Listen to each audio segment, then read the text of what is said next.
Bonjour à tous. Nous avons vu hier qu'il est important de se poser la question de savoir en quel évangile avons-nous cru?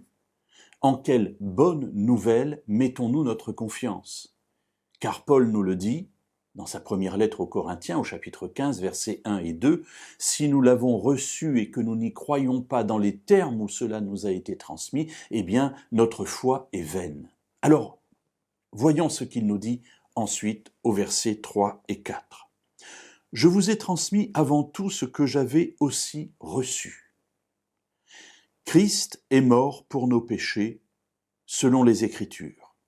Il a été enseveli, il est ressuscité le troisième jour, selon les Écritures. » Voilà les termes de l'Évangile. Christ, c'est-à-dire Jésus, c'est-à-dire le Messie d'Israël. Le Messie est mort pour nos péchés. Voilà la bonne nouvelle. Alors que nous sommes dans notre péché, en train de mariner, en train de nous morfondre, nous entendons tout d'un coup une nouvelle venant de Dieu disant « Mais ne restez pas dans votre péché parce que le Messie est mort pour que vous soyez libérés de votre péché. » Mes amis, c'est un poids extraordinaire qui est enlevé de nos épaules et c'est une bonne nouvelle et c'est pour ça que nous pouvons être joyeux d'avoir reçu cette nouvelle. Alors il est mort pour nos péchés, dit-il, selon les Écritures, c'est-à-dire que toute la Bible va témoigner de la venue, de la vie, de la mort de Jésus. Alors toute la Bible, ce n'est pas le Nouveau Testament, ce qu'on appelle généralement le Nouveau Testament, il n'est pas encore écrit.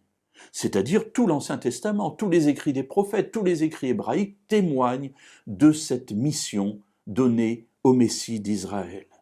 Ensuite, il a été enseveli, il est ressuscité le troisième jour selon les Écritures. Oui, ce n'est pas la mort de Jésus qui nous sauve, mes amis, mais c'est la mort et la résurrection de Jésus. Parce que si Jésus est mort et qu'il n'est pas ressuscité, notre foi est vaine. Et s'il n'est pas mort et qu'il est simplement remonté auprès de son Père, notre foi est vaine aussi. Ces deux éléments sont indispensables, indissociables. Le Messie est mort et il est ressuscité. Voilà la bonne nouvelle. Il n'est pas resté figé dans la mort. Il n'avait pas péché. Il a été libéré de cette mort par la résurrection. Voilà la bonne nouvelle.